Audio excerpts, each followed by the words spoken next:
护肤保养有3大手段：护肤品、美容仪和医美。但就算工具箱这么多，好像把这个皮肤给保养好还是很难。比如说，你明明把这该花的钱都花了，但是皮肤的状态就像遇到了瓶颈期，没有什么改善。更扎心的，你可能已经进阶到了成分党，把什么 VA 呀、玻色因呀、多肽呀、胶原呀这么多复杂的成分名都背下来了，而且还能对号入座，最后用到脸上，发现还是没什么用。甚至呢，你已经意识到护肤品的能力可能是有限的，所以就转头去研究美容仪和医美，觉得这个高能一定可以解决问题。结果呢，钱砸了不少，但这皮肤还反复过敏，比之前还差了。其实呢，这些失败的背后，并不是说这个产品不好，而是你把产品用错了地方。就像说，你明明是发烧，但是却吃了一堆治拉肚子的药。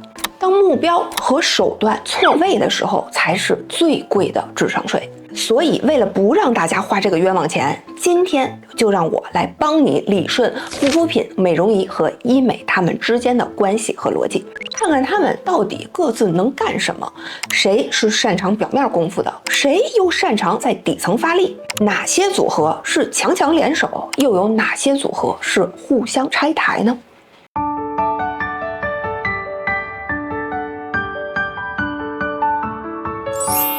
我们在理顺它们之间的逻辑和关系之前，首先呢，需要了解一下它们的角色设定是什么。护肤品呢，就是皮肤的一日三餐，就像我们的身体需要各种各样的营养一样，我们的皮肤也需要各种各样的营养物质。它的角色呢，就类似于管后勤的，负责来提供物资，来保障温饱还有安全。美容仪呢，是皮肤的健身教练。当我们需要给外观塑形的时候，就轮到它上场了。它就像一个训练师，去鞭策你的皮肤生产胶原或者拉紧线条。医美呢，就是我们常说的外科手术了。当食疗或者健身根本不能解决问题的时候，就轮到它上场了。它呢，执行力极强，目标非常明确，上去就给它消灭了。所以我这么一说，你心里其实就明白他们是怎么分工的了。因为我们天天都需要吃饭，时不时的呢需要训练塑形，而非常时期该手术手术。OK， 现在你知道他们的角色设定了，那他们到底是怎么样发挥自己的作用的呢？我们先快速复习一下皮肤的结构，从外到里依次是微生态层、皮脂膜层、角质层、表皮层、基底层、真皮层和筋膜层。刚才我们说了，护肤品是皮肤的一日三餐，所以说护肤品的它的核心逻辑其实跟健康营养学是一致的，它都是靠各种各样的化学成分参与到你的生理运作中去起效。比如说，它可以去修补屏障，可以去补充皮脂膜，也可以去劝说黑色素细胞，让它在生产黑色素的时候稍微慢一点。所以说，这个护肤品的作用范围其实还挺广的，它可以从最外面的微生态层、皮脂膜层、角质层、表皮层，一直延伸到基底层。可以说，凡是影响皮肤表面光泽度呀、颜色呀、水油平衡呀、保湿度呀等等这些面子工程上面的事儿，护肤品它都可以管，都在它的管辖范畴。而且还有一点，护肤品其实是唯一可以调节微生态层和皮脂膜层的手段。不管医美多先进，美容仪再贵，他们都干不了这个精细活，这是护肤品的专利。然后我们说美容仪，美容仪是负责训练皮肤的健身教练。他们呢是利用像光啊、电啊、热呀这种物理能量去刺激皮肤，来逼迫皮肤去干活，像什么生产胶原或者是拉紧等等。所以它的作用范围会比护肤品稍微深一些。它呢可以从角质层一直呢到基底层，甚至到真皮层。作为训练员，它就不像护肤品这种后勤管理员这么温柔了。比如说像美容仪里面有一种射频仪，它呢就是通过把这个能量直接打到真皮层，让这个胶原纤维瞬间收缩，让这种刺激去逼迫皮肤细胞产生更多的胶原蛋白。最后说医美，医美是皮肤的外科手术，它就负责直接解决问题，要么呢直接就把这斑给打碎了，要么呢就给你一针把这个皱纹给填平了。它呢下手狠，作用也深，最深可以到达筋膜层。OK， 现在我们了解了它能干什么，它在哪个维度起效，这只是第一步。我接下来想告诉大家的是，它不能干什么，因为这些做不到的，反而是影响保养是否能起效的关键因素。我们一个一个说。护肤品最大的局限性就是它作用的深度有限，还有就是它缺乏物理手段。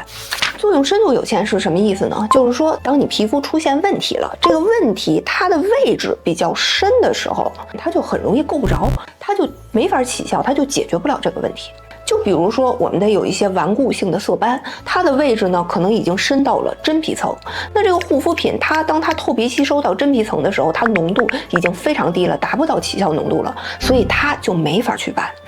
第二个，我们说它缺乏物理手段是指什么呢？就是说这个护肤品它都是依托化学成分参与到生理过程中去起效的，所以它更多的是生物层面和化学层面的影响力。但是当你比如说我现在需要拉紧轮廓，我要去对抗地心引力，对抗重力，去把这个轮廓提起来的时候，护肤品它没有这个功能。美容仪最大的局限性就是它的能量级不够和破坏性的本质。能量级不够是指什么呢？是指说这个美容仪它不管它的这个原理机理和医美的那些仪器再相似，它也不可能达到媲美医美的能量级。因为美容仪呢，它是一个放在家里的仪器，它必须要保证它的安全性，它要保证说，即使这个仪器你没有按照说明书去使用，你瞎用，或者不小心被孩子拿走了，打开玩了，它依然不会出大事儿。那能量级不够高，它就注定不可能达到医美才能达到的效果。咱们就还说那个色斑，医美的话拿激光打那个色斑，它是能把这个黑色素打碎的，但是美容仪的能量级它是不可能达到这个程度的。第二个说它的这个局限性是它的破坏性本质是什么意思呢？就是因为美容仪它的本质都是在去刺激你的皮肤，然后通过刺激去逼迫皮肤去做某些动作的这样的这个原理。所以如果你的需求是修护性的，比如说我需要舒缓，我需要修护屏障，我过敏了，我要脱敏，美容仪它就无能为力了。医美它最大的局限性是它的效果是当下的，而没有持续性。比如说它是可以注射填充，把你的这个皱纹填平了，但是它没有手段去保持它。而这个注射进去的物质，它注定会随着你的代谢逐渐的分解流失掉。所以医美的各种项目它都有一个特点，就是你隔一段时间你就得做，周期性的做。现在我们了解到了3大手段，它能干什么和它不能干什么，其实你就能看清很多事情的真相了。咱还是拿祛斑这件事儿来举例。那如果我们想祛斑，我们能依托的就只有像医美的这个激光，比如说皮秒、超皮秒这些手段，去把这个黑色素打碎。但是你把黑色素打碎之后，这件事儿还没有完，因为医美它是没有能力去预防这个斑反复再长出来的，你依然需要使用化妆品去防晒、去防反黑、去预防这个斑重新长出来。而在这整个的这个过程中，你会发现美容仪它像个鸡肋，它打斑能量不够，它要想预防反黑、预防反复长斑，它呢又是破坏性本质，它没法去干涉生理过程。所以在祛斑这件事上，其实美容仪就可以省掉了。说到这儿呢，我们就出现了新的问题，就是说你会发现这个保养手段并不是越多越好，越全越好，而是你要有选择性的去选择那个适合它的手段去进行保养。如果你用错了，组合错了，反而它们之间会打架，会互相拆台。所以我下面要讲的是今天这一期的最核心的部分，就是这3大手段，它们到底在什么情况下是一山不容二虎，而在什么情况下它们可以强强联手呢？我呢帮大家把护肤的场景分成了不同阶段，给大家配比出了保养手段的公式。我们的护肤场景分为2大板块，判断你的皮肤处于哪个板块的关键因素，就是看你的屏障是不是好的，也就是说你的皮肤状态是不是健康的。因为为屏障健康和屏障不健康，我们的护肤的目标、手段和整个的这个方法公式，它都是完全不同的。那什么叫做好的屏障？就是说，即使这个温度和湿度变化再大、再剧烈，你的脸也不会过敏。或者呢，你在日常的这个护肤过程当中，你没有遇到过用什么产品会过敏的情况。那什么叫做屏障不好呢？比如说，当有温差或者有湿度变化的时候，你的脸容易泛红、容易爆皮，或者呢换季过敏，或者你可以问问自己有没有经常爆痘啊，会不会起湿疹啊，脸上有没有玫瑰痤疮啊，有没有荨麻疹啊等等，这些问题都说明你的屏障不好不完整。另外还有一个特殊时期，大家要注意一下，就是医美术后的恢复期也在这个范围之内。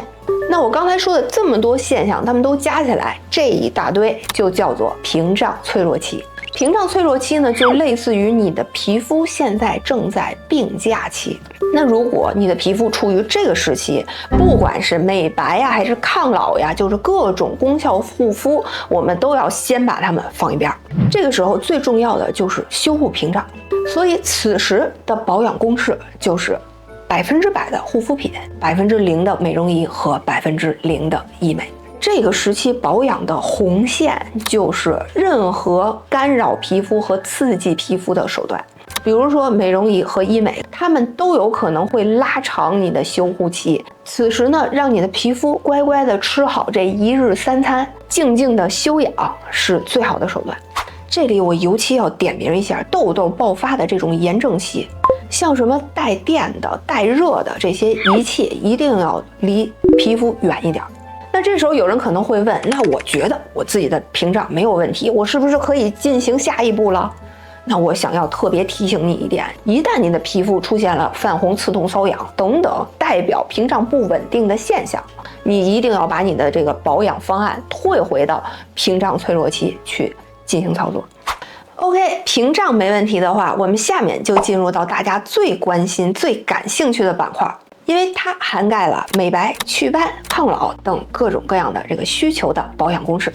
这个时候呢，我们可以按照年龄和状态把它分成3个时期，它们分别是保养入门期、保养长跑期和深度保养期。先说保养入门期。这个时候常见于20多岁，也就是在学生阶段的后期到初入社会期的这一个阶段的年轻人。那这个阶段呢，就开始比较爱美了，而且皮肤也可能会出现一些轻微的一些小问题。此时的保养公式就是90%的护肤品加10%的美容仪，还有0%的医美。因为这个阶段其实你皮肤的代谢能力很强，所以不需要过度干预。我们把90%的预算和精力花在清洁、保湿、防晒这3件事上，就可以跑赢大多数的同龄人了。剩下的10%可以依据自己的预算去选一个偏基础的 LED 光的美容仪，来改善一下皮肤的这个光泽度和它的弹性。绝大多数的医美项目在此时呢，其实是不需要考虑的，因为此时的红线操作就是任何会去预支的行为，比如说你去使用不符合自己这个年龄阶段的一些抗老猛药，或者呢去频繁的到医美机构做医美项目，这些都属于预支的行为。他们并不会让你赢在起跑线上，反而会去预支你的皮肤的耐受力，而且呢，你做它们的效果也会随着收益边界递减的影响下，越用就越不管用了。然后我们说保养长跑期，这个阶段呢，就常指25岁以上到51里的这一个很长阶段的一个日常的护肤保养。此时呢，你的皮肤其实已经开始日渐的变得暗淡，也会出现一些轻微的皱纹了。这个时候，我们的保养公式就是60%的护肤品，30%的美容仪和10%的医美。这其实算是一套性价比比较高的搭配了。我来具体解释一下是怎么做。我们可以每天用护肤品做好防晒、保湿、抗氧、抗糖等预防性的操作。每周呢抽出2到3次的时间，让美容仪这个健身私教给皮肤训练训练。常用的呢，比如说像光电结合类的美容仪或者射频仪，这些都是不错的。然后呢，每隔1年半载按照预算去机构做一次轻医美，比如说光子嫩肤或者是三文鱼水光。这种基础营养、日常健身再加上定期微调的结合的这个方式，是可以维持比较长的一个好的状态的方式。当然了，我知道很多人可能会纠结那10%的医美，这里呢我就想跟大家说一句大实话，医美这件事儿一旦开始你就不能停，因为刚才我们也说了，医美这个手段它是没有持续性的，它必须要通过周期性的维护才能去保持它的这个效果。所以如果你是心血来潮去做一次医美，剩下3年你想都躺平的话，那我劝你这个冤枉钱咱们就不用花了。因为哪怕你预算不够，咱们只靠护肤品和美容仪这2员大将，你在这个阶段的这个保养目标也能实现80%以上。所以呢，我们有多少钱就办多少事儿，咱们把钱花在刀刃上。刚才我们说了，在这个阶段比较适合的美容仪是光电类的或者射频类的。那这2类美容仪，它其实本质上都属于破坏型的美容仪，所以在给它们搭配护肤品的时候，就会有2个隐藏的冲突点，大家呢就要注意一下。第一个呢是美容仪是破坏性的，那我们功效型的护肤品就不能用在你用美容仪之前。网上会有一些人会教你把这个射频仪的凝胶给换成你那个带有功效活性物的面霜或者精华，效果会更好。这个千万别，因为射频仪它的起效原理是靠这个热能去轰击你的胶原纤维，那这一炮轰上去，不光轰了你的胶原，也顺手把这些护肤品里面的活性成分都给轰死了。所以你在射频仪前面用这个护肤品就等于白用。第二点就是这个美容仪它的性质已经是破坏性的了，我们最好就不要再搭配破坏性的护肤品给它了。比如说我见到有些人去推荐说跟这个射频仪一起搭配使用的，用 A 醇更好，尤其是高浓度的 A 醇，因为它们都能促生胶原，你的效果会加倍。这一点呢千万别轻易尝试。当你在使用射频仪之后，其实你的皮肤的屏障会有短暂的时间它是打开的，那你这个 A 醇抹上去，它的刺激性就会被放大，你此时比之前更容易过敏啊，你可能就要退回到敏感脆弱期去护理了。那射频仪和护肤品搭配的正确的使用顺序呢，就是我们在使用射频仪之前，还是按照它的说明去抹它的导体凝胶，之后呢把这个凝胶洗干净，然后按照日常的护肤的流程，比如说水乳霜，然后去进行护理就好了。而且在使用射频仪期间，不要选择高浓度的酸或者高浓度的 A 醇这种刺激性强的护肤品，而使用那些比如说多肽玻色因等等这种温和抗老型的产品。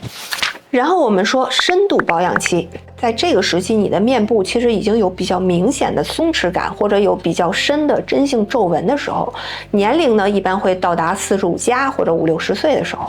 在这个年龄阶段，如果是女士，一定要先看一个关键指标，你的皮肤是否处在一个频繁的炎症反应中。那如果你的皮肤正处在炎症反应期，此时的护肤公式就是100%的护肤品和屏障脆弱期的护理基本一致。这时候不管是天大的抗衰还是美白祛斑的需求，都要给屏障修护让位子。那如果你的皮肤状态没有处在炎症期，是比较稳定的呢，我们的护肤保养公式就可以改成这个样子：40%的护肤品，30%的美容仪，加上30%的医美。因为其实到了这个阶段，如果你想保持自己的皮肤状态和紧致，单靠护肤品的1日3餐已经不能满足了。你需要一些医美手段，比如说像热玛吉、像黄金微针来做定点提拉，同时呢还需要配合美容仪这样的这个健身私教来做一个日常的这个提拉效果的保持。